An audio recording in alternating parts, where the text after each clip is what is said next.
안녕하세요.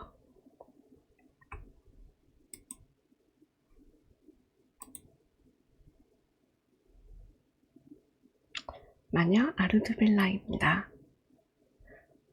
오늘은 초보자를 위한 미술 입문용 도서를 추천해 드릴 거예요. 오늘은 신화 중심의 도서들을 소개하도록 하겠습니다. 우선 미술 입문을 위한 초보자용 추천 도서이다 보니까 다소 난이도가 낮은 것들로 준비했습니다. 대중성보다는 저 개인의 경험에 기초한 추천이 많고요. 공부를 본격적으로 시작하기 이전에 흥미와 즐거움으로 미술을 알게 됐을 시절에 즐겁게 생각할 수 있었던 그런 책들을 소개하도록 하겠습니다. 이 책들은 모두 제가 직접 소장 중인 도서들이며 표지만 가지고 여기 PPT로 알려드리도록 하겠습니다.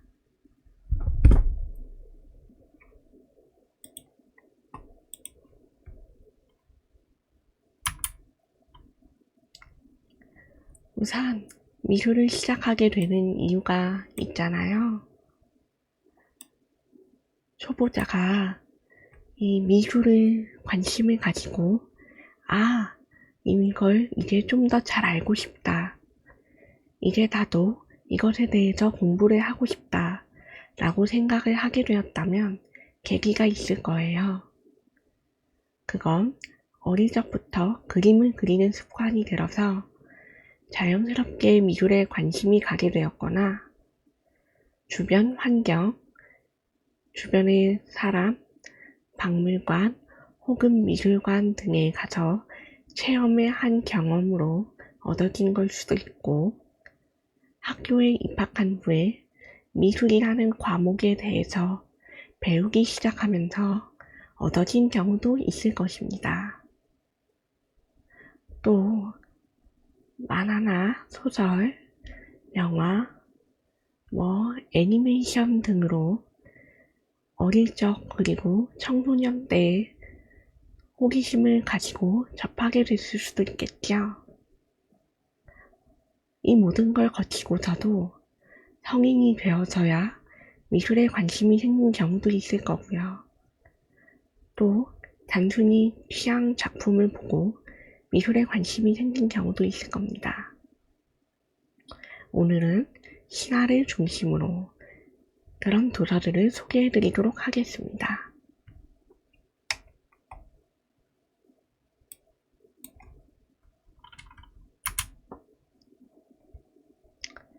네, 오늘은 첫 시장은 그리스 로마 신화, 서양사에서 내내 빼놓을 수 없는 신화지요. 이 그리스 로마 신화를 중심으로 서양의 미술사가 발전을 해왔기 때문에 이걸 가장 먼저 소개해드리도록 합니다. 이 그리스 로마 신화를 한국에서 가장 널리 알린 장본인인 홍은영 작가님의 만화로 보는 그리스 로마 신화가 있습니다.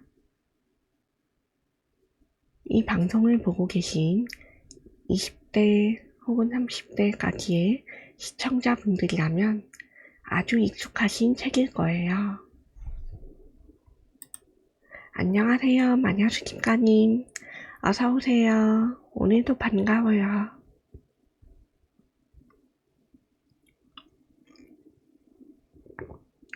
네. 그러면 오늘도 소개해드리도록 할게요. 이 홍은영의 그리스 로마 신화 열풍이 불면서 한국의 그리스 로마 신화의 존재를 모르는 이들은 거의 없게 됐을 겁니다. 이 그리스 로마 신화가 아까 말씀드렸다시피 서양 미술사의 기초이자 기본적인 사상이라고 할 수 있습니다. 이 그리스 로마 신화를 중심으로 발전을 했기 때문이죠. 네, 이 책을 읽으면서 한국의 사람들은 이 그리스 로마 신화의 존재를 알게 되고 이 신화에 대한 이해를 하게 되고 각각의 에피소드를 학습했을 겁니다. 네, 맞아요. 애니메이션 올림포스 가디언이라고 그런 제목으로 늦은 밤에 틀어주는 애니메이션도 있었어요. 어린아이를 대상으로 타겟팅한 애니메이션이지만 이런 것들을 아이에게 이해시도록 하는 것은 부모의 역할이다 보니까 부모에게 이러한 학습이 아이의 발달과 정서에 도움이 된다고 홍보를 많이 했죠. 실제로도 그렇게 해서 잘 팔렸고요. 정말 열풍이라고밖에 할 수 없는 그런 광경이었습니다. 어쨌든 이 시를 읽으면서 자랐기에 요즘의 사람들은 그리스 로마 신화의 조각상 아니면은 하다못해서 명화로 된 신의 탄생이나 특정한 장면을 알아볼 수밖에 없을 겁니다. 저번에 소개해드렸던 아테나와 아라크네라던가 혹은 다프네와 아폴론, 아르고호의 원정대, 영웅 헤라클레스 이런 것들이 대표적이죠. 왼쪽은 구판이고 오른쪽은 심판입니다. 왼쪽이 우리 시청자분들께 좀 더 대중적인 이미지고요. 이 작가분이 이제 판권 문제가 발생해서 독립해서 따로 나와서 개인이 작업하게 된 것이 오른쪽의 심판입니다. 저도 이걸 둘 다 갖고 있거든요. 왼쪽은 1권부터 마지막으로 작업하셨던 18권까지 제가 모두 소장하고 있고 오른쪽의 신구편은 사실 구하려고 했는데 처음에 사려고 했을 때는 모두 품절이 되어서 직접 구매하진 못했고 이북을 샀습니다. 전자기기로 소장하고 있어요. 그런데도 아쉬워서 나중에는 직접 종이책으로 된 게 중고로 나오면 구매할 생각이에요.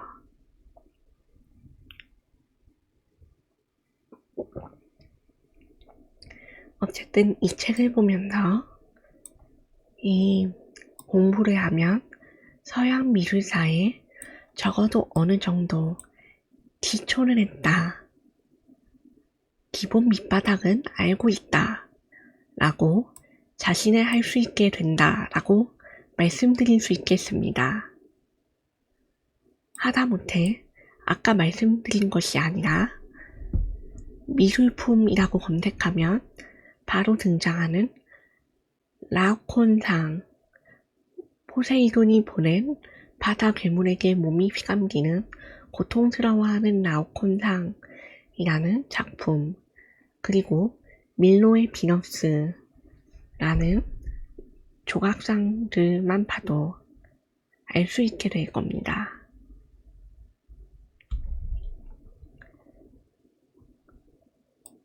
이거를 그래서 이걸 통해서 배웠다고 하면 적어도 미술의 시작이라던가 여기에 관련된 조각가와 화가들은 알아들을 수 있을 거예요.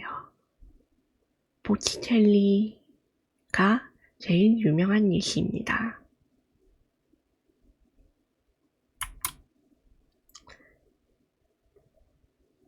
이러한 신화 시리즈는 그리스 로마 신화뿐만 아니라 북유럽 신화하고 오른쪽에 보시면 아서왕과 원탁의 기사들이라고 하는 켈트 신화가 원형이 되는 점설까지도 시리즈로 나누어서 나왔습니다. 왼쪽의 북유럽 신화는 말 그대로 북유럽 지역, 그러니까 우리한테 좀 더 쉽게 이야기하자면 대표적으로 독일 지역, 그리고 오른쪽의 아서왕 신화는 켈트 신화인데 켈트 신화도 여러 갈래로 나누어져 있고 그 중에서 브리튼 지역의 신화라고 할 수 있겠습니다. 정확하게는 아서왕 점설 자체는 그냥 브리튼 신화 자체로만 있는 건 아니고요. 이 브리튼 신화라는 게 기존의 켈트 신화에 덧입혀져서 기독교적 색채가 들어간 중세의 세계관이 들어간 신화와 다른 종교가 섞인 유명한 사례이기도 합니다. 기사라는 존재 자체가 그렇습니다. 기사는 중세의 산유물이잖아요. 그런데 켈트 신화 자체는 기사가 중심이 아니거든요. 말 그대로 고대 켈트족이라고 하는 민족의 신화입니다. 민족 족속의 신화이기 때문에 아일랜드하고 웨일스, 코널 아시죠?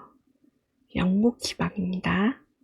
스코틀랜드 이런 곳에서 전해져 내려오는 게 대부분인 신화입니다. 이 켈트 신화의 대표적인 콘텐츠 예로는 마비노기라는 게임을 예로 들 수 있죠. 같은 켈트 신화인데 모습이 전혀 다릅니다. 남성들에게는 페이트 그랜드 오더라는 이름의 게임으로 좀 더 익숙하실 겁니다. 페이트 그랜드 오더에도 이 아서왕과 원탁의 기사들이 나오거든요. 물론 2차 창작하고 각색된 부분이 있어서 원전과 똑같지 않습니다. 하지만 그 역시 이 아서왕과 원탁의 기사들 전설을 널리 퍼뜨리는데 한 몫을 한 콘텐츠였죠.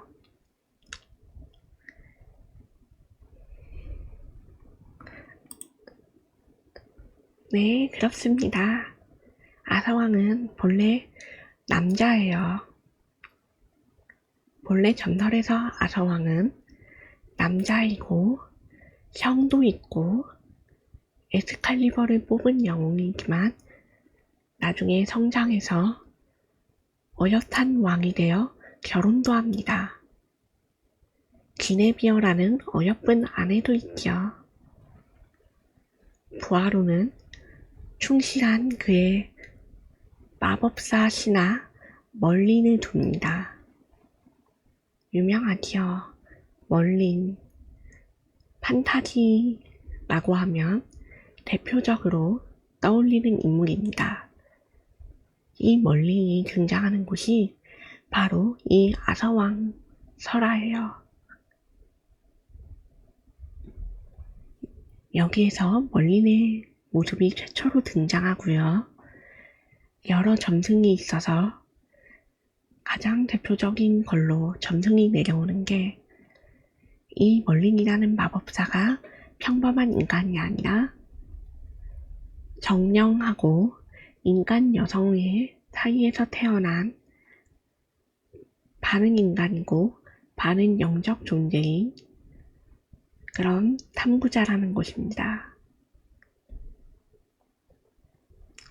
그렇기 때문에 이 멀린이 마법사라는 존재의 원형이라고 할 수 있겠습니다. 오늘날에 이 사람이 유일한 마법사 전설은 아닌데요.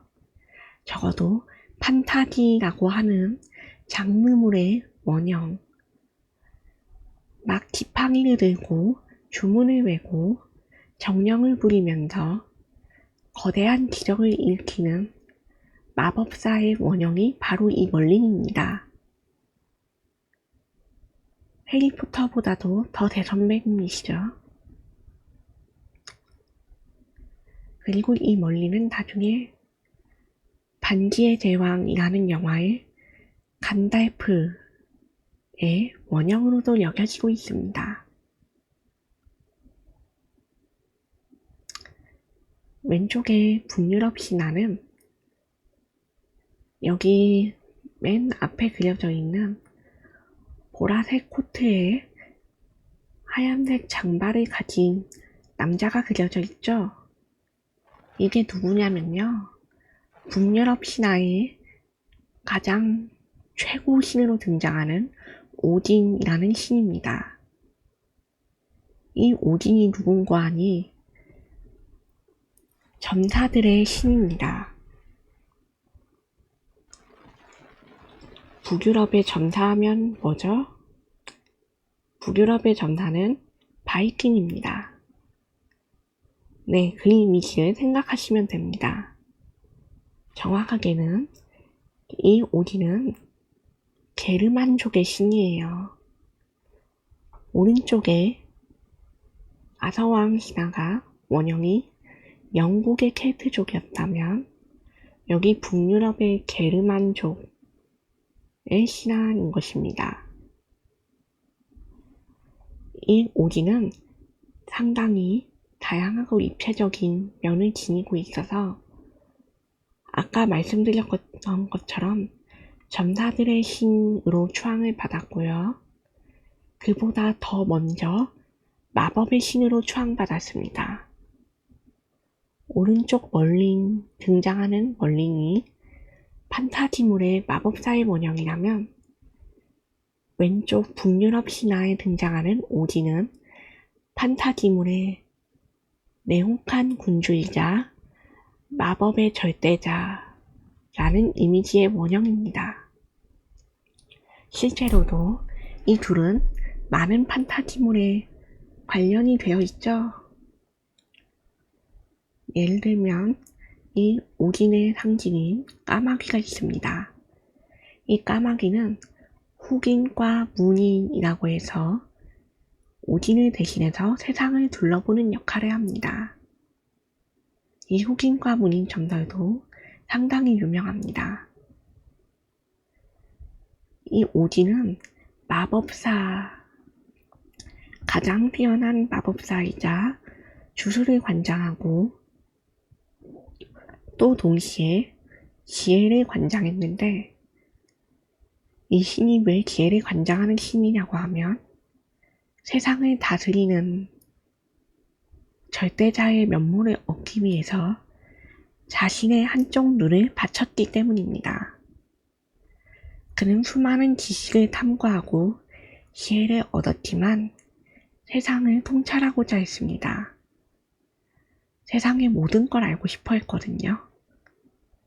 그런데 그렇지 못했기 때문에 그걸 갈구하다가 결국 자신의 한쪽 눈을 바쳐서 그 눈을 대가로 마음의 눈, 이것들을 통찰할 수 있는 모든 걸 들여다볼 수 있는 눈을 얻었다 라고 되어 있습니다. 대가를 바치고 지혜를 얻은, 그래서 이 오딘이 가장 최고신인 것이죠. 자신의 눈을 바침으로써 누구도 범접할 수 없는 지혜와 마법을 얻게 된 것입니다. 이 오딘의 마법은 기존에도 사용할 수 있었지만 이 눈을 바치고서야 비로소 완성되었다 라고 할 수 있는 상징이 있거든요. 그리고 타로 카드만큼이나 이들의 주술도 오래 살아남아서 이 북유럽 신화를 숭상하는 문화에서 나온 룬 문자라는 따로 문자가 있습니다.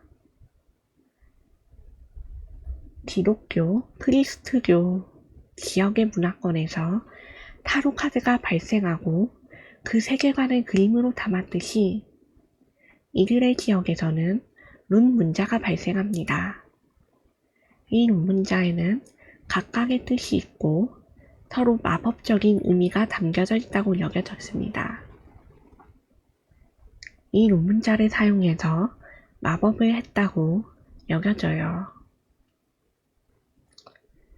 그리고 이 논문자뿐만 아니라 이 북유럽 신화에서 드루이드, 우리가 아는 숲과 요정, 그리고 정령, 판타지 영화에 나오는 윗몸은 사람이고 아랫몸은 나무 뿌리가 얽혀있는, 가지는 팔이 잎이 돋아있고 인간의 형상이 아닌데 얼굴만 인간의 것인 그런 존재들이 바로 이 북유럽 신화에 등장합니다.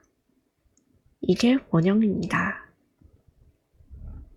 나니아 영대기라고 판타지 영화로도 유명한 이 영화에 나오는 드루이드들이 있죠.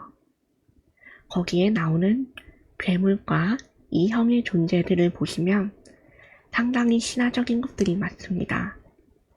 여기 북유럽 신화에서 나오는 드루이드들, 자연의 정령들, 요정들하고 여기 오른쪽 켈트 신화에서 볼 법한 호수를 지키는 요정, 그 호수의 정령, 아리따운 여성의 모습을 한 존재들 하고요.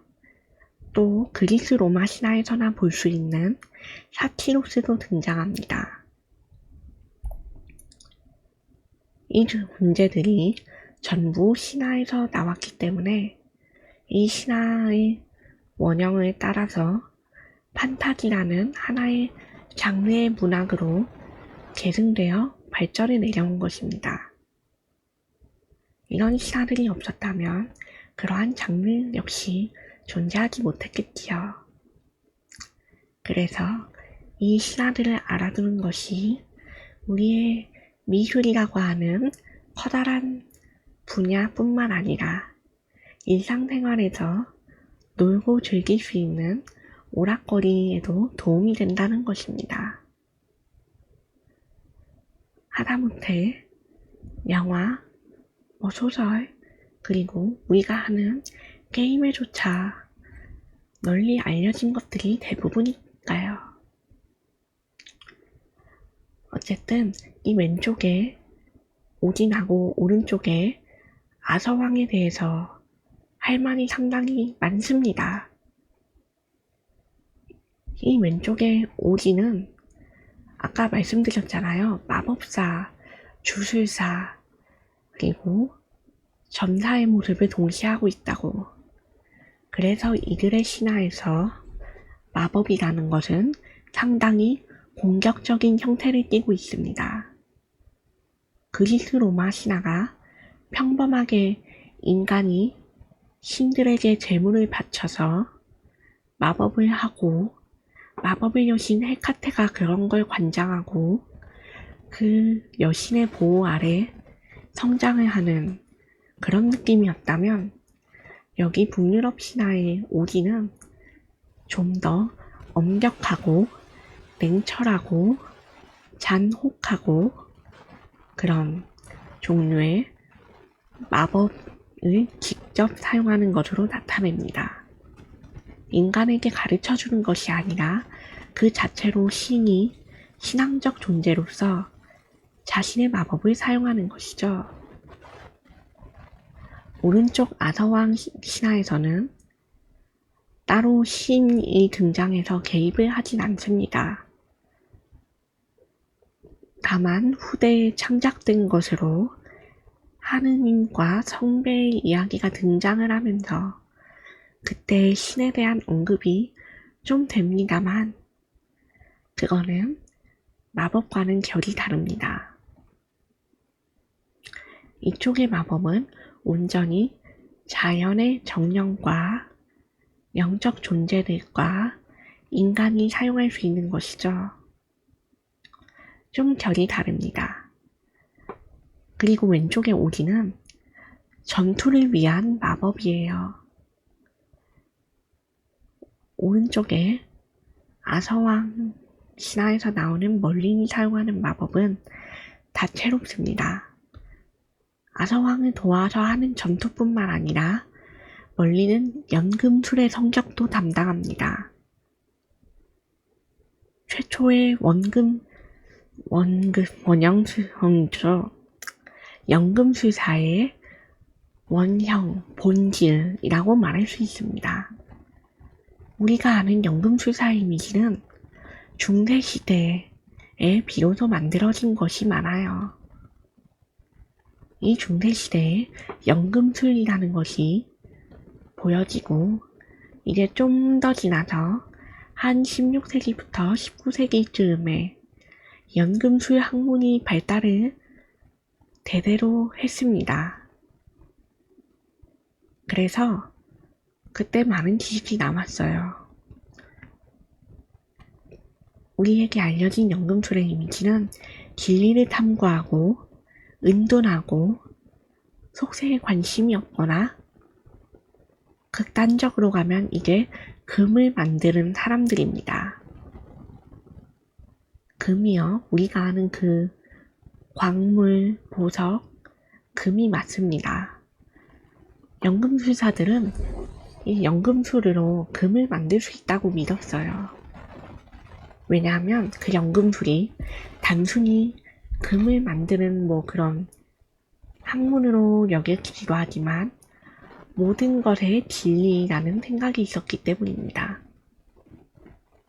우리나라 그리고 동양에서 점술과 이러한 능력을 발휘하는 방법을 하나의 하나의 주술, 그 주술을 이렇게 자리매김하고 가르는 것이 세상의 이치와 흐름, 개념을 학문으로 만드는 것이었다면 연금술은 그 이치를 학문으로서 탐구하고 연금술사가 이 학문을 탐구하고 직접 경험해보고 배워서야 세상의 진리를 깨달을 수 있다고 여겼기 때문입니다. 그리고 그 근간에는 이 멀린처럼 마법사로서의 탐구가 있지요. 이들은 이 마법사는 판타지 장르에서도 상당히 호기심이 많고 때로는 마법이라면 물, 불을 가리지 않고 극단적인 행동을 하고 어린아이 같으면서 화가 나면 무서운 존재로도 변모합니다. 이것이 바로 이 신화에서 등장하는 마법의 성질입니다. 네, 이렇게 비교해보면 상당히 많이 다르다는 걸 알 수 있는데요. 왼쪽의 북유럽 신화, 이걸 간단히 말해서 게르만족의 신화들, 이 내용은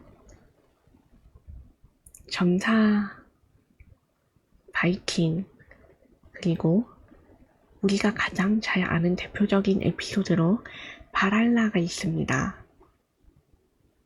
아까 말한 오딘의 한쪽 눈을 바치는 사건하고 바랄라 점설하고 프레이야의 목걸이가 있습니다.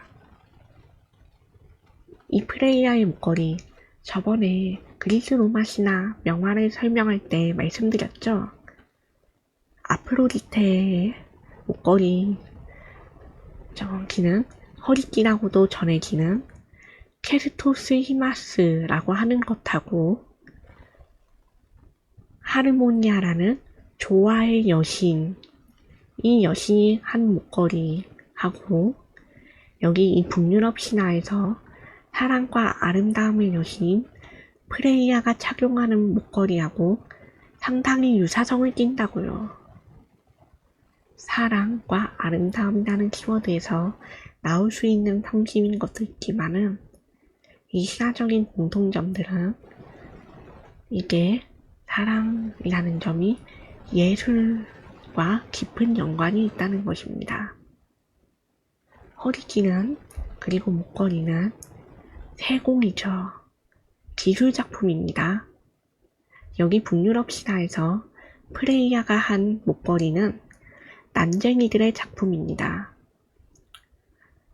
난쟁이, 판타지 장르에도 역시 아주 단골으로 등장하는 종족입니다.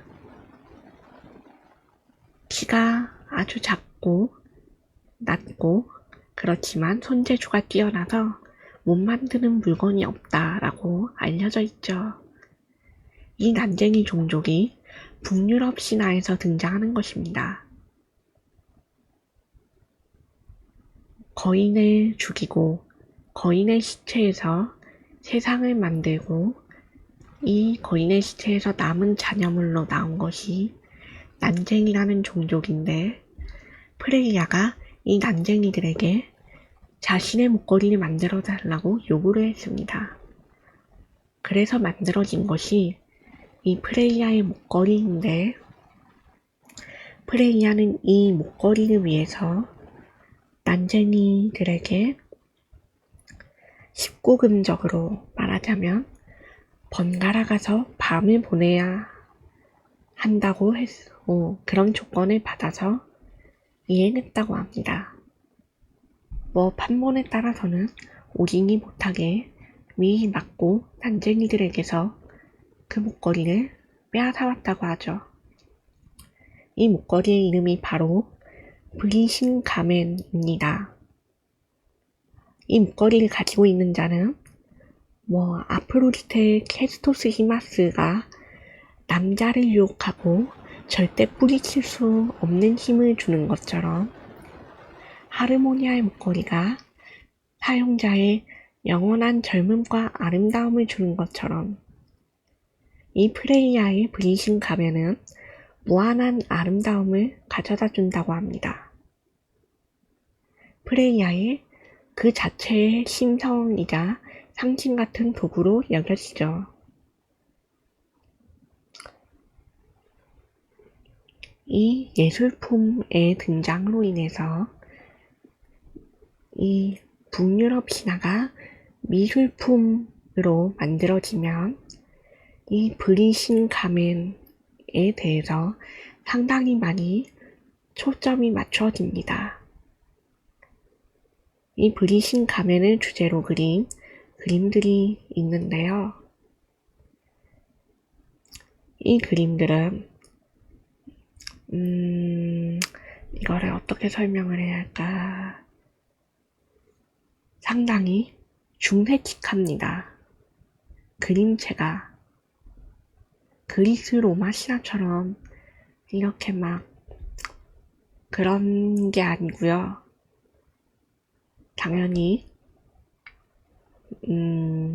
우리가 생각하는 판타지적 감성의 그런 그림체로 등장하기도 하고 아예 중세틱한 밋밋하고 채색이 덜 된 것 같고 약간 알몸을 그리는데도 거리낌이 없는 그런 색채로 그려집니다. 수의상 그리고 여기 오늘은 도서가 중심이니까 여기엔 넣지 않았습니다만 찾아보시면 발견할 수 있습니다. 네, 하여튼 이 북유럽 신화로 토대로 만들어진 미술품에는 이 프레이야의 브리신 가면하고 바랄라의 점사들 하고 이 신화는 특이하게도 세상이 한번 멸망을 하는 구조를 가지고 있는데요. 이 세상이 멸망하고 다시 재탄생해서 신들까지도 죽고 새로운 신들이 통치를 시작할 때 그것을 주제로 그려지기도 합니다. 그리고 이 세상을 이루는 구조를 그림으로 그리기도 하죠. 이 세상을 이루는 구조가 요르문간드라는 뱀이 등장을 하는데 이 뱀은 그리스 신화의 아틀라스랑 비슷한 역할을 합니다. 이 괴물뱀은 거대한, 이름 자체로 거대한 괴물이라는 뜻이에요. 맞아요, 라그나로크. 이 라그나로크가 북유럽 신화의 종말이자 멸망입니다. 그리고 파괴와 죽음과 재탄생의 과정이기도 하죠. 이 재탄생이 이루어질 때 여기에 한몫을 하는 요르문간드라는 이 뱀이 세상을 바치는 구조의 뱀으로도 등장을 합니다. 특이하죠? 그래서 이 요르문간드가 미술품에서 종종 다루어지는데요. 에밀 데플러라고 하는 작가가 1905년에 그린 토르하고 요르문간드라는 작품이 있습니다. 짚고 넘어가자면 토르는 천둥의 신입니다. 북유럽 신화에 우리가 아는 그 거대한 망치를 들고 번개를 쓰는 그 신이 맞습니다. 이 북유럽 신화의 토르 원형의 이미지를 가져다가 영화로도 만들었죠. 마블이라고 유명한 그 시리즈가 바로 이 북유럽 신화를 차용했습니다. 네, 그래서 이 라그나로크라는 구조, 이 신화적 세계의 붕괴와 다시 태어나는 신들, 그런 걸 주제로 잡은 그림들이 상당히 많고요. 이 그림들은 역시 그리스 로마 신화의 그림들처럼 예쁜 색채의 그림을 생각하면 곤란합니다. 이 북유럽 신화를 주제로 한 그림들은 몹시 거칠고 사납고 그러면서도 색채는 밋밋하고 단조롭고 조화롭지 않은 그런 미술적 성격을 띠고 있습니다. 이건 단순히 신화적인 성격 때문만이 아니라 이 게르만족들이 기거하는 지역적 특성 때문에로도 추측되고 있습니다. 왜냐하면 이 게르만족들이 주거하는 지역이 상당히 척박한 땅이었기 때문입니다. 안녕하세요, 홍단이님. 어서오세요. 반가워요. 오늘은 간단하게 신화를 중점으로 추천 도서들을 말씀드리고 있어요. 어쨌든 이 게르만족들이 대표적인 독일 중에서도 춥고 척박한 지역입니다. 독일 남부가 아니라 북부에 해당하는 지역이죠. 우리가 요즘 현대 웹소설에서 북부 지역에 잘생기고 젊고 척박한 지역에 사는 그런 지위를 가진 귀족이 사는 땅의 모티브가 바로 이 독일 북부 지역입니다. 이 독일 북부 지역은 산맥이 험준하고요. 날씨가 춥고 겨울이 되면 매우 춥습니다. 농작물이 그렇게 크게 자라는 지역도 아니어서 먹을 것도 거의 없고 이 식량을 충당하려면 사냥이 필요합니다. 겨울 내에서 먹고 살려면 들짐승을 잡아야 하고 그 들짐승도 이 땅의 기후의 영향을 받아서 크고 사납습니다. 이러한 들짐승을 상대로 하려면 당연히 살아가는 사람들도 거칠고 흉폭해질 수밖에 없습니다. 제대로 밥도 못 먹고 사냥을 해야 겨울에 먹고 살 수 있고 죽음과 대치해야 되는 삶입니다. 그런 삶을 다룬 게 바로 이 북유럽 신화예요. 물론 게르만족이 독일만 하는 건 아니고요. 오늘날은 영국에도 분포하고 역사적으로 많이 섞여 살았으니까요. 캐나다인하고 덴마크, 스웨덴, 노르웨이, 아이슬란드, 네덜란드, 오스트리아 분포합니다. 이렇게 이 지역들을 분포하는데 대부분 이 전설의 기반은 독일이라고 보시면 됩니다. 춥고 척박한 지역 독일 기억하세요.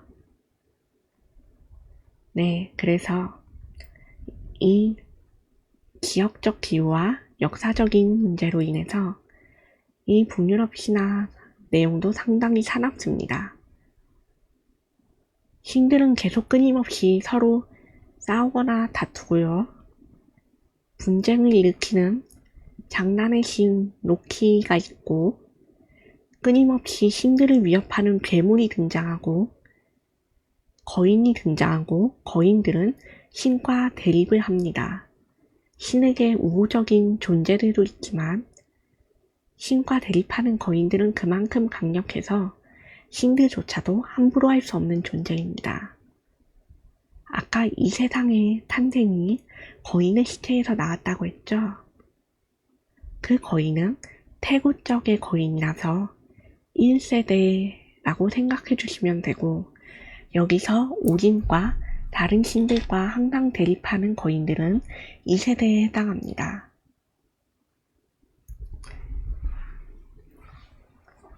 그리고 여기 아까 발할라를 언급했는데 이 발할라가 뭐죠? 죽은 자들을 위한 천국입니다. 전사들의 천국이죠. 이 발할라라는 건 전사들을 위해 준비되었다고 알려진 공간으로요. 오늘날 우리에게 알려진 걸로는 죽어서도 끝없이 싸울 수 있는 공간인 겁니다. 죽음을 맞이한 영혼들이 이 발할라로 올라가서 서로 사륙전을 즐기고 서로 매일매일 싸우고 전투를 하고 칼을 맞고 한 번 더 죽음을 맞이한 다음에 밤이 되면 다시 살아나서 연회를 합니다. 그리고 계속 먹고 마시죠. 끊임없이 서로를 죽이고 다시 부활하고 먹고 마시는 축제가 전사들의 축제였습니다. 끝없이 나오는 여기 묘사되는 고기, 돼지고기라고 하죠. 이 돼지고기하고 꿀로 비든 술, 그리스 로마 신화에서 암브로시아와 넥타르가 언급되는 것과 비슷합니다. 그리스 신화의 넥타르는 향기로운 포도주라는 언급이 있고 여기에 북유럽 신화의 게르만족들의 신화에 나오는 술은 꿀로 비든 향기로운 포도주랑 비슷한 그런 느낌이죠. 가장 맛 좋고 가장 잘 숙성된 꿀로 비든 달콤한 술, 이걸 계속 먹고 마신다고 언급이 됩니다. 이것도 지역적인 특성을 엿볼 수 있죠. 그리스는 기후가 아주 좋고 햇빛이 쨍쨍하고 풍부한 지역이었기 때문에 식물이 잘 자랄 수 있는 지역입니다. 따라서 과일도 많이 났겠죠. 이 좋은 포도를 사용해서 포도주를 재배하는 농법이 발달했기 때문에 신화에서도 이 포도주가 주요하게 등장합니다. 반면 여기 북유럽 신화에서는 이렇다 할 만한 농작물이 없기 때문에 꿀로 빚어 만든 술이라는 약간의 상상력이 가미된 향락으로 여겨지는 술이 만들어진 것이죠. 이 발할라로 데려가는 이 존재부터가 전쟁을 담당하는 여신이라고 해야 할까요? 때로는 여신이라고도 불리고 요정이라고도 불립니다만 발키리라고 부르는 이 존재가 점사들을 저승으로 안내합니다. 이 저승을 지나서 발할라에 당도하는 것이죠. 이 발할라에서 발키리가 이 점사들을 데려오고 오딘을 받들어 모십니다. 이 발키리도 일본의 창작물에서 많이 등장하죠. 매력적이고 아름다운 모습으로, 여점사의 모습으로 아마조네스와 함께 예쁜 여점사라는 이미지의 양대 산맥으로 등장합니다. 서브컬처에서 상당히 많이 볼 수 있어요.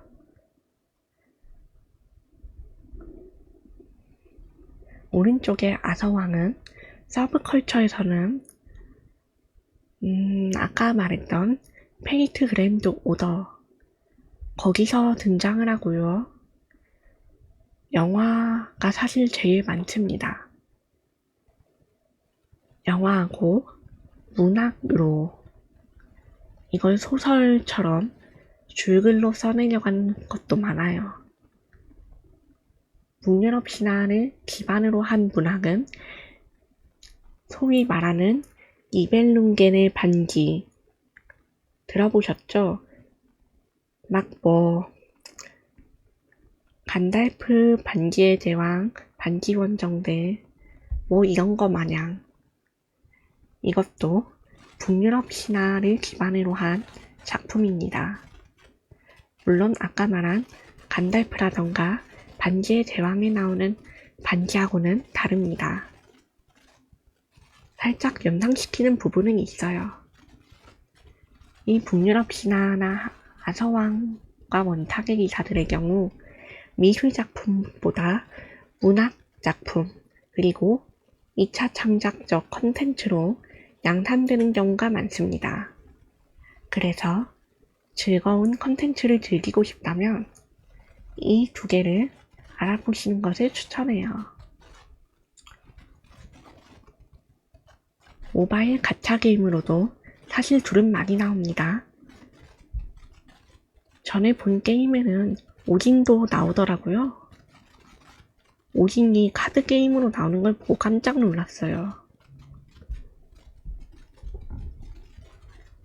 발키리, 피에네, 프레이야, 등등 이런 존재들이 일본 게임에서 신령한 존재들이 말하자면 게임을 플레이하는 사람과 가까워진다는 설정으로 그렇게 많이 나옵니다. 네. 그리고 오른쪽에 아서왕 설화에 대해서 잠깐 또 설명하자면 여기 아서왕 설화에서는 기독교적 색채가 후대에 가미됐다고 했잖아요. 원전에서는 이 기독교적 색채가 중심이 아닙니다. 사실은 그냥 켈트족들하고 그들의 왕하고 위대한 업적이라고 부르는 것이 중심이어야 되는 것인데 후대에 많은 사람들에게 영감을 불러일으켜 버리는 바람에 중세시대에 불리고 약간 기사도의 원형이 됐습니다.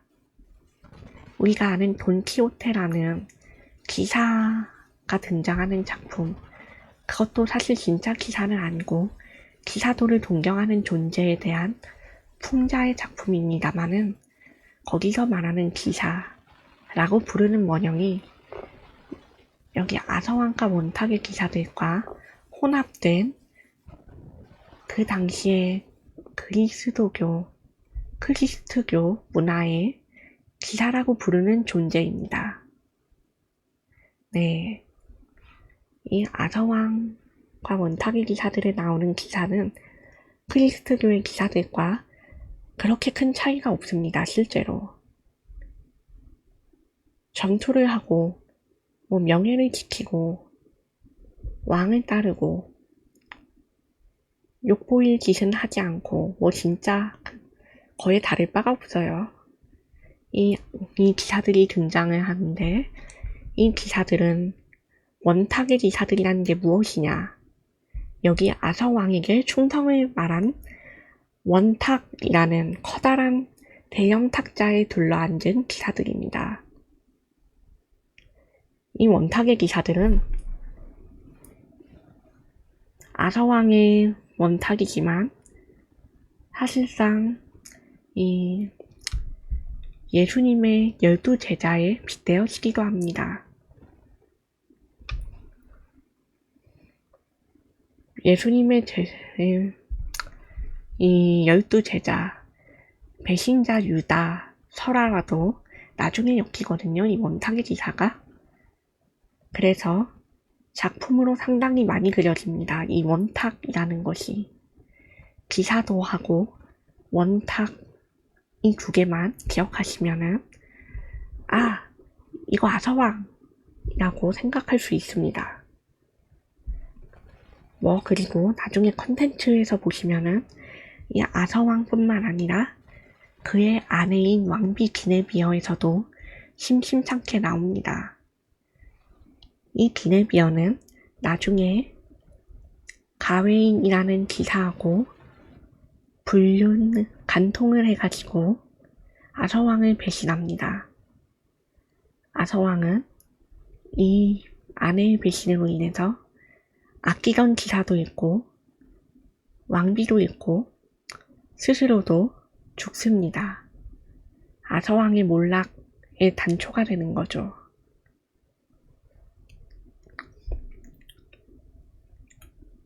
마지막에 후대에 가미됐다고 말씀드렸던 그 기독교적 색채가 묻어나는 기사도 있는데 이 기사는 갤러헤드라고 하는 기사입니다. 원탁의 기사들 중 한 명이고요. 호수의 기사라고 부르는 랜슬롯의 아들입니다. 이 랜슬롯도 아까 말한 멀린처럼 평범한 인물이 아니죠. 호수의 기사, 랜슬롯의 아들, 그리고 가장 고귀한 기사라고 불리는 갤러헤드. 이 갤러헤드를 주제로 담은 작품들을 검색하시면 볼 수 있습니다.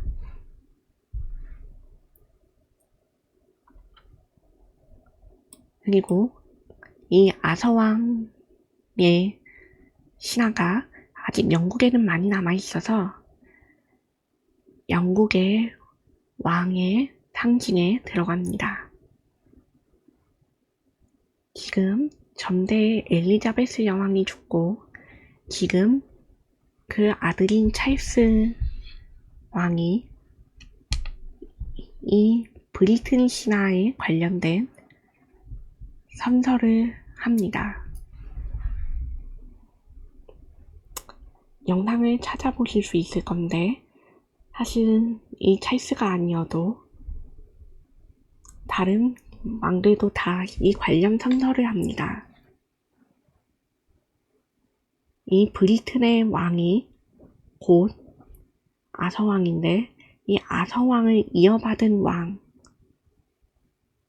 때문에 정통성이 유지된다. 그런 상징성을 가지고 있습니다. 제 여기 가상으로 보여드릴 수 있는 제가 사용하는 타로 카드도 아서왕 점터를 담고 있는 것이 있습니다.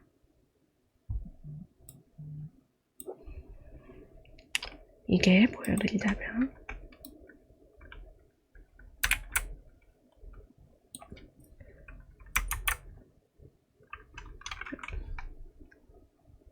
여기 보여드리는 제 타로 카드가 있지요. 이렇게 제가 계속 모습을 바꿔서 보여드릴 수 있는데 이 카드 중에 제가 가진 황제 카드가 바로 아서왕 신화를 담고 있습니다. 물론 축약한 거다 보니까 다 담은 건 아니에요. 그죠? 여기에 이 아서왕 오른쪽에 보시면 여기 좀 잘렸는데 용이 그려져 있거든요. 이 용이 왕의 상징입니다. 왕의 상징이고 이게 지금 보시면 타로 카드에도 황제랑 대치를 시켜가지고 이 황제의 자리에 상징으로 제가 넣었어요. 제가 디자인한 거라서요. 여기 조금 더 잘 보여드려야겠네요.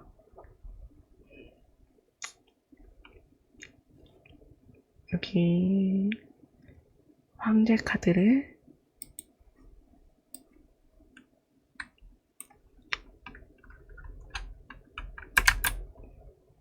여기 있다.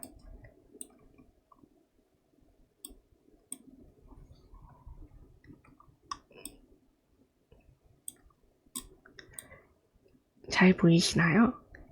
여기 왼쪽에 그려진 이 용, 이게 아서왕 전설의 기초에서 제가 넣은 것입니다.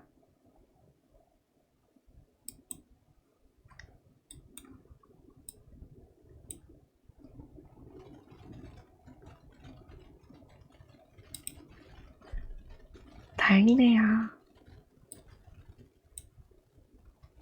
이 황제 카드라는 해석을 제가 아서왕 신화에서 아서왕의 몰락을 단초로 해서 여기다 집어넣었기 때문에 이것도 신화를 만들어서 사용한 카드예요.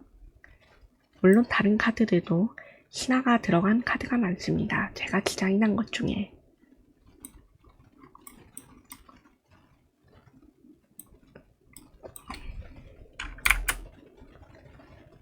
네, 그럼 이제 돌아가서 아서왕 신화를 말하다 보니까 좀 길어졌는데 간단하게 이집트 신화를 보여드리도록 하겠습니다. 이 이집트 신화 책도 유명해요. 상당히 이집트 신화가 방대한데요. 그 양이. 우선 이집트 신화는 굉장히 직설적입니다. 그리스 로마 신화는 비유가 많은 데에 비해서 이집트는 그런 게 덜해요. 19금적이고 수위적인 그런 부분도 많고 약간 매운맛입니다. 말하자면 유혈이 낭자하고 시체가 토막도 나고 물론 모든 신화들이 그런 곳이 어디 없겠냐마는 여기는 좀 더 직설적입니다. 네, 술을 마셔서 19금 행위도 하고 그래요. 맞아요. 그것도 좋은 예죠. 이 죽은 자의 뇌와 척수를 꺼내서 미라로 만드는 것도 이 신화에 관련이 있습니다. 네, 이 이집트라는 곳은 의료가 상당히 발달한 곳이었기 때문에 수술도 상당히 잘했거든요. 외과 시술이 발달한 거죠. 요즘 말로 하자면. 네, 그게 신화 때문에 기초해서 죽은 사람들을 미라로 만든 건데요.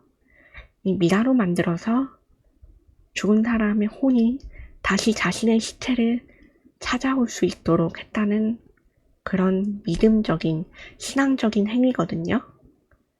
그래서 이렇게 만들어진 미라들이 지금 영국 박물관에 많이 있어요. 이렇게 말하면 뭐하지만 정신루트로 들여온 건 아니고 영국답게 들여왔습니다. 영국답게 신사적으로. 뭔지 아시겠죠? 네. 마치 우리나라에 문물이 저 멀리 프랑스에 가 있고 저 멀리 일본에 가 있는 것처럼 영국에도 이집트의 미술 작품들과 미라들이 그렇게 흘러갔습니다. 호호호. 어쨌든 이 이집트 신화를 좀 쉽고 가볍게 보고 싶다 하시면 이 책을 추천드릴게요. 그리스 로마 신화처럼 약간 축약이 되어 있어서 읽기 쉽고 그림이 눈에 잘 들어오는 편이거든요. 다른 만화책들도 찾아봤는데 저는 이게 제일 나은 것 같더라고요. 일단 잔인한 부분들은 좀 나름 순화를 해줬고 그렇다고 묘사를 왜곡한 건 아니니까 마음에 들더라고요. 성적인 이야기도 원래 원절에서는 그리스 로마 신화보다 훨씬 맵다고 자부할 수 있습니다. 아예 신체 부위의 결합까지 대놓고 묘사를 해요. 여기서 방송으로 이야기를 하면 많이 위험해질 것 같아서 살짝 돌려 말씀드리겠습니다. 네, 그렇기 때문에 이 순화된 버전으로 먼저 접하시는 걸 추천해 드릴게요.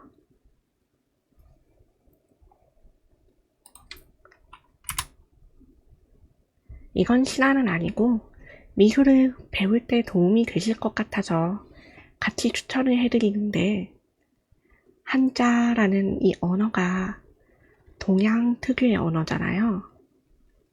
동아시아 지역 문화권의 언어입니다. 미술은 우리 서양 미술사하고 동양 미술사로 나누어져 있는데 이 중에서 동양 미술사를 하고 싶다. 나는 동양의 미술을 배우고 싶다. 라고 하시는 분들께서는 한자가 아주 중요하기 때문에 이런 걸로 먼저 간단하게 접해보는 것을 권장해 드립니다.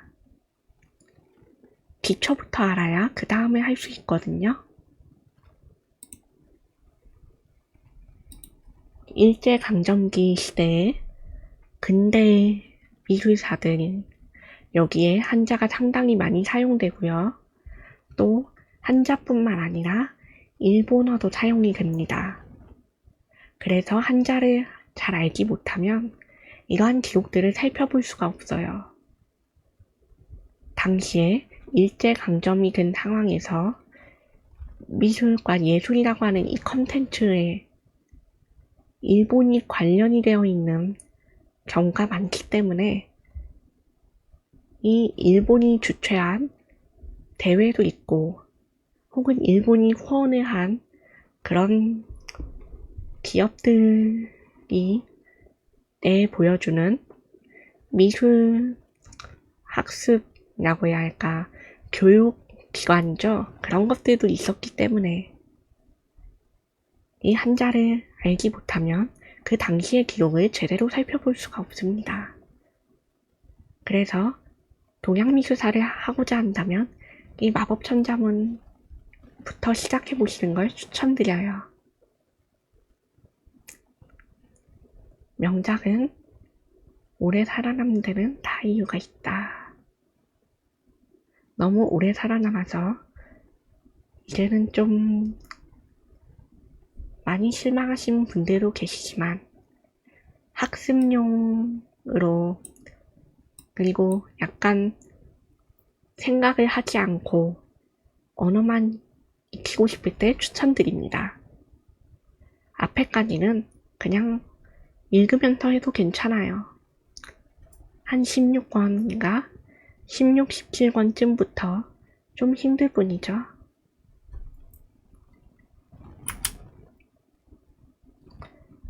조금 더 중급자 난이도인데 이건 그리스 로마 신화 관련 책이고요. 아까 그리스 로마 신화가 초보자용이었다면 이건 나는 그리스 로마 신화에 관련된 미술 작품들까지 알고 싶어. 누군가 나에게 떠먹여 주었으면 좋겠다 라고 바라시는 분들, 그런 분들께 이 책을 추천합니다. 이 책에는 정말 에피소드별, 시대별로 정리가 잘 되어 있거든요. 여기 표지만 봐도 아시겠지만 그림하고 조각하고 여러 가지 건축 양식하고 진짜 다 모아놨어요. 이것도 미술사를 공부하는 사람들에겐 필수 추천 도서 중 하나입니다. 이걸로 공부해 보시면 많은 도움을 얻으실 수 있을 거예요. 유명한 밀로의 비너스 상하고 헤르메스 신의 조각하고 디오니소스 관련 미술작품과 아까 말했던 판과 사티로스의 조각도 여기 있고요. 괴로워하는 라오콘상 같은 작품도 여기에 다 들어가 있습니다. 서양 미술사의 중요한 것들, 핵심이고 컨텐츠에 소개된 웬만한 것들은 다 여기 나왔다 라고 생각하시면 됩니다. 저는 이거를 그리스 신화를 잘 알고 싶고 미술 작품을 배우고 싶다 하면 이걸 추천드립니다. 별 5개 기준으로 별 4개 정도는 됩니다. 5개가 아닌 건 좀 더 자세하게 나오지 않아서요. 별 5개 정도면 제 기준으로 전공자를 위한 서적입니다. 그러니까 4개 정도면 충분히 여러분들께 쉽고 도움이 되는 유익한 책으로 분류가 될 거예요.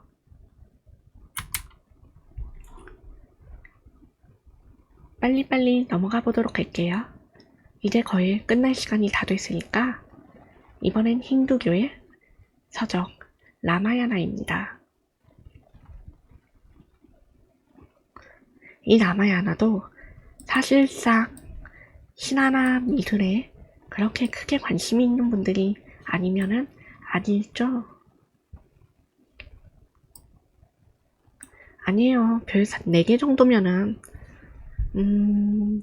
신화들을 좀 쉽게 모아놓은 거예요. 그러니까 양이 좀 많은 거죠. 에피소드가 방대한 거고 그리스 로마 신화, 홍은영의 그리스 로마 신화가 그걸 짧게 쳐서 판본들만 딱딱 정해가지고 사람들에게 보여줬다면 이 이은기의 그리스 로마 신화 책은 그 에피소드를 한 번에 처음부터 끝까지 다 보여줍니다. 여러 판본을 한 번에 말씀드리는 거예요. 그러니까 뭐 카산드라 설화를 예로 들면 그 카산드라가 아폴론에게 예언을 받고 설득력을 뺏겼다. 그런 부분이 있으면 판본도 여러 개가 있을 건데 그리스 로마 신화 홍은영의 거래에선 아폴론이 다시 키스를 함으로써 이 혀와 말에 관장하는 부분을 저주를 내려서 뺏어갔다 라는 그런 내용만 딱 정해서 보여주고요.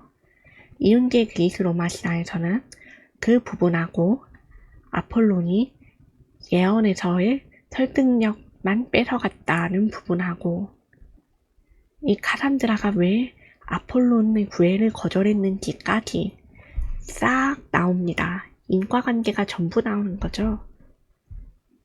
그래서 별 4개로 분류한 겁니다. 문학을 좋아한다거나 이런 이야기 종류를 좋아하시는 분들에겐 부담이 없을 거예요. 그래서 중급자라고 말씀드리는 거예요. 초보자용은 아니죠, 확실히. 완전 아무것도 모르는 초보자분들께는 소개시켜드리기에는 조금 난이도가 있습니다. 초보자분들은 홍은영의 그리스 로마 신화로 시작하시는 걸 추천드려요. 여기 라마야나는 힌두교의 신화, 정확하게는 라마 왕의 대저사시에 가깝습니다. 신화적 존재들이 모이는데 라마라는 왕자가 고난을 겪고 시련을 거쳐서 자신의 목적을 이루고 왕이 되는 얘기거든요. 쉽게 말하면 잃어버린 아내 찾아오기 라는 얘기입니다. 네. 카타라는 이 아내를 괴물이 빼앗아가서 그걸 되찾는 내용인데, 이 대서사시가 얼마나 방대하냐면 지금 제가 소장하고 있는 여기 표지를 보여드리는 책이 거의 백과사전 한 권에 두께에 가깝습니다. 이것도 문학을 좋아하시는 분들께 위주로 추천을 드리는데, 사실 이거 말고는 라마야나를 간단하게 집대성한 서적이 없어요. 없습니다. 그런데 미술사를 공부할 때 우리가 서양과 동양, 한국, 동아시아를 공부하잖아요.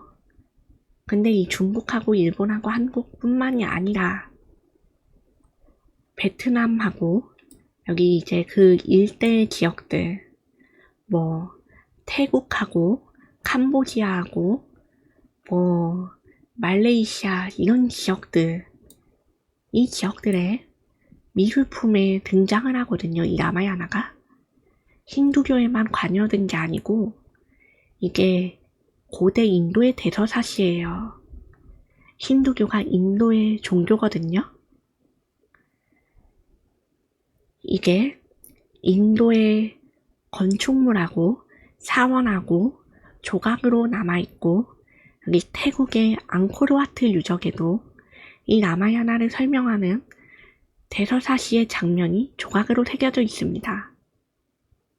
앙코르와트도 사람들이 많이 관광을 가는 곳이잖아요.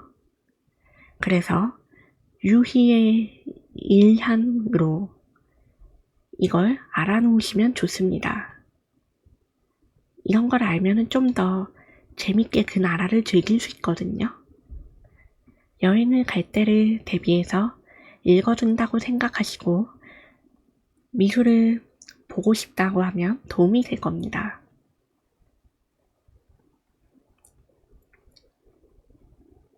여기 이 파란색으로 가린 부분은 원래 하누만이라는 원숭이가 들어가는 부분인데, 이 하누만이 고대 인도의 대서사시 라마야나에 등장하잖아요.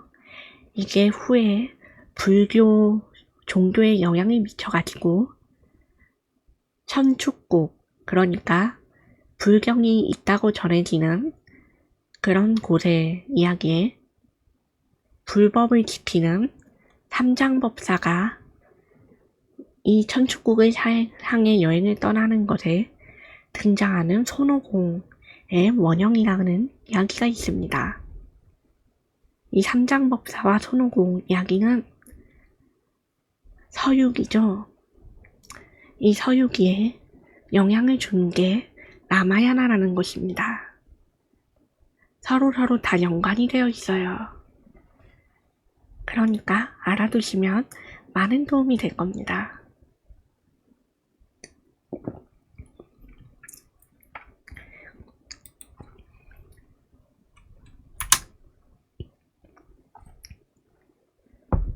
이거는 제가 개인적으로 재밌어서 추천드리는 건데, 갤러리 페이크라는 만화책이거든요. 이게 뭐냐면 일본 만화예요.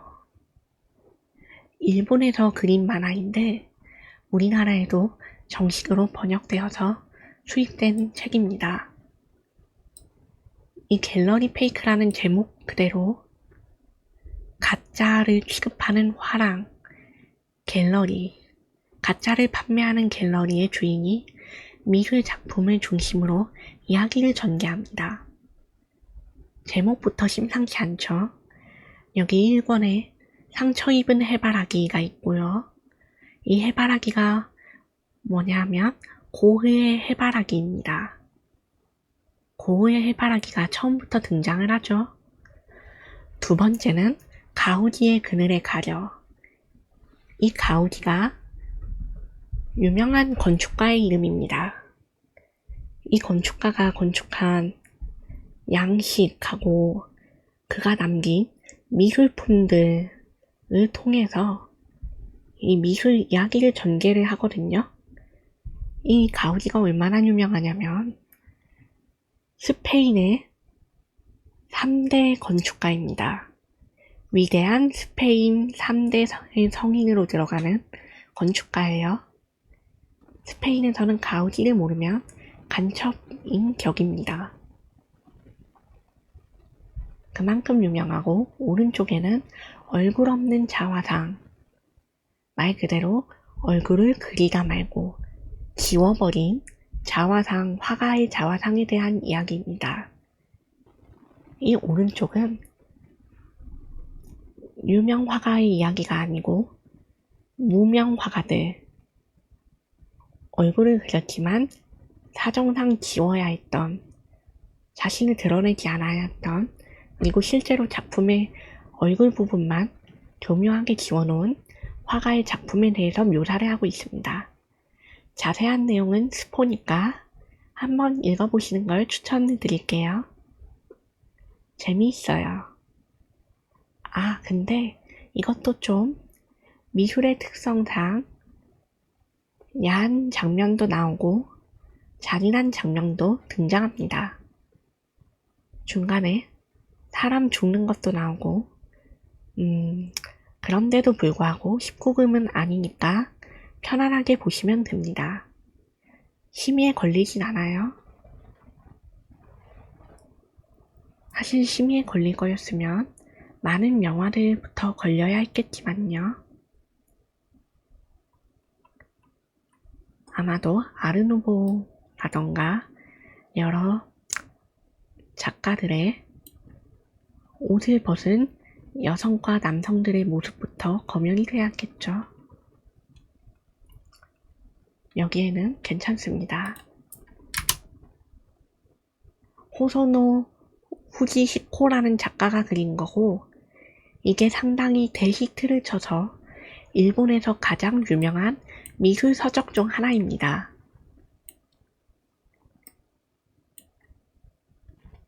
비위가 약하신 분들은 그럼에도 주의를 권장드리고요. 벌레에 관련된 아까 말씀드렸던 이집트 유물 이야기도 나오는데, 이 이집트 유물의 스카랍의 이야기가 나오거든요. 인디아나 존스가 등장하는 유명한, 말하자면 보물사냥꾼 트레저 헌터 영화가 있죠. 트레저 헌터가 등장하는 영화에 이 스카라베와 이집트의 왕의 저주라는 괴담이 있습니다. 파라오의 분노, 파라오의 저주, 뭐 그런 거 있죠. 우리나라에도 유명해서 롯데월드였나? 거기 놀이공원에도 파라오의 분노라는 이름으로 시설이 있습니다. 그렇게 유명하죠? 하여튼 이 파라오의 분노, 저주라는 이 주제가 꽤나 유명해가지고 인디아나 존스 나오는 영화에도 보시면 좀 시체 나오고 막 벌레 나오고 막 좀 사람 살이 좀 어떻게 되고 그런 것들 있잖아요. 그런 묘사가 여기 이 만화에도 나오기 때문에 그걸 주의하셔야 합니다. 이 가이드라인을 보고도 괜찮으시면 한 번씩은 보셔야 되는 명작이라고 추천드리겠습니다. 상당히 재밌습니다. 접근이 쉽고요.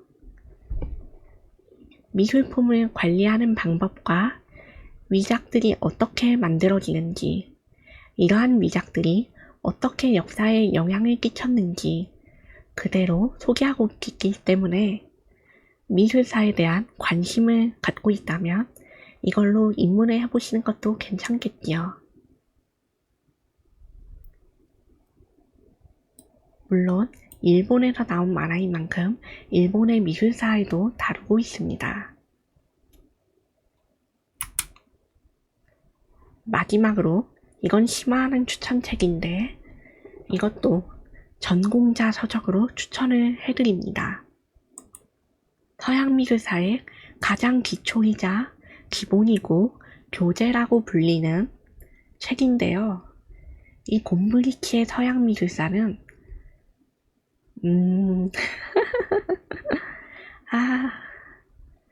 아무래도 좀 쉽지 않죠. 펼쳐보고 싶게 생기진 않았습니다. 네, 저도 사실 그래서 처음에 이 표지를 보고 마음의 거리를 다소 많이 느꼈어요. 막상 펼쳐보시면 이 안에 글하고 삽화처럼 아까 소개드린 그리스 로마 신화라던가 여러 주제가 있는 명화들이 여기 인쇄되어 있습니다. 이게 인쇄상의 문제인지 아니면 시리즈마다 다른 건지는 모르겠는데 제가 가진 거는 이 서양미술사 여기 설명하는 파트에서 명화들이 가로로 나와 있었거든요. 근데 저의 아는 분이 소장하신 똑같은 책을 보면 거기는 세로로 인쇄가 되어 있더라고요. 이게 시리즈별 차이인지 인쇄 기간으로 인해서 뭐 파본이 발생을 한 건지 모르겠지만 기본적으로 글이랑 사진, 그림들로 이루어져 있습니다. 근데 얘도 상당히 두껍습니다. 백과사전급 두께예요. 그래서 사실 서양미술사를 배우고 싶다라고 하면 가장 먼저 다들 많이 추천드리는 책인데 저는 완전 초보자 분들에게 추천드리지 않습니다. 실제로도 무거운 편이에요. 엄청 무겁지는 않은데 이걸 계속 들고 다니면 좀 무게가 느껴지는데 하는 정도의 두께는 됩니다. 책에 익숙하지 않으면 더더욱 이걸로 억지로 입문하시지는 않는 걸로 추천드립니다. 오히려 만화나 아까 보여드렸던 그런 시리즈별 책들 그리고 애니메이션이나 컨텐츠들로 입문하시는 게 오히려 더 쉬워요. 미술을 공부하고 싶은 것도 억지로 나는 공부해야 해. 이건 학문이야. 이러면서 들이받으면 안 되기 때문에 그러면 벌써 질려요. 질리니까 그런 거는 추천드리지 않습니다. 오로지 자신의 흥미가 동하는 읽었을 때 재미있고 유쾌하고 행복한 그런 감정이 드는 것만을 위주로 그래서 제가 추천을 드렸습니다.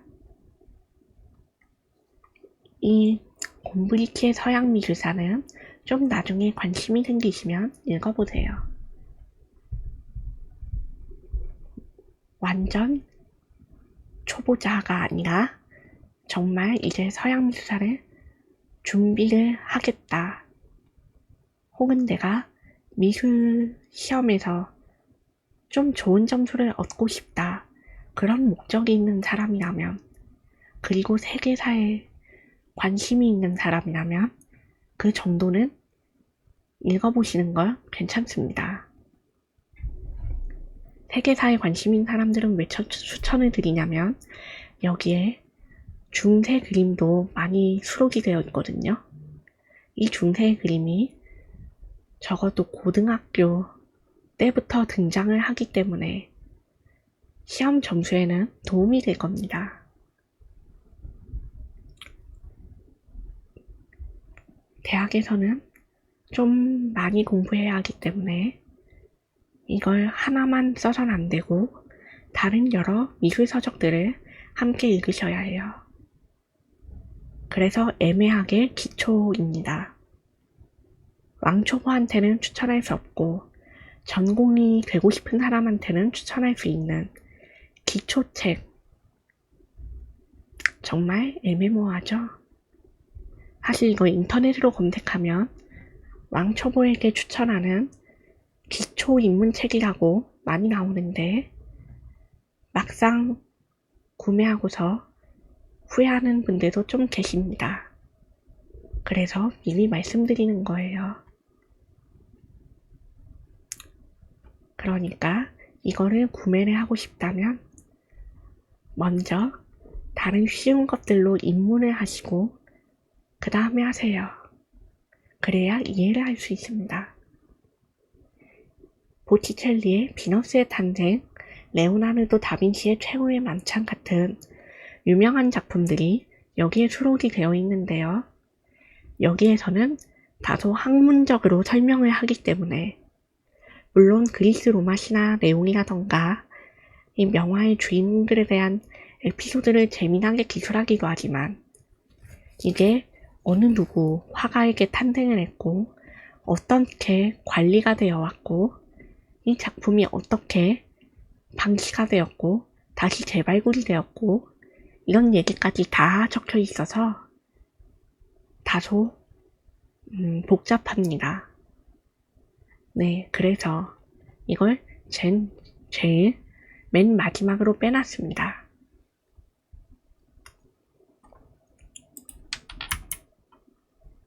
짜잔!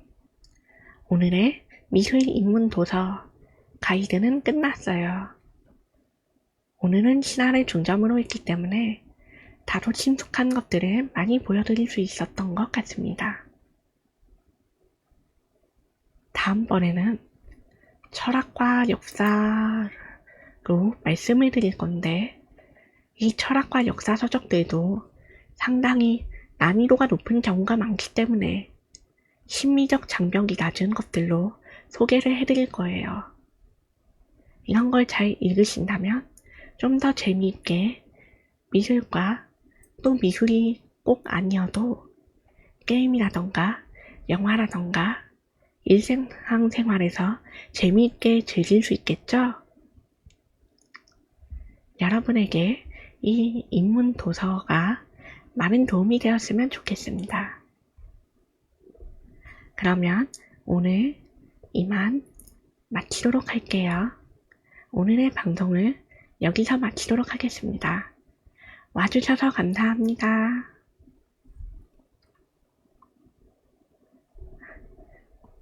마녀수집가님, 홍던이님, 열이라는 북극곰님, 오늘 감사했어요. 다음에 또 뵈도록 할게요. 뵈봐.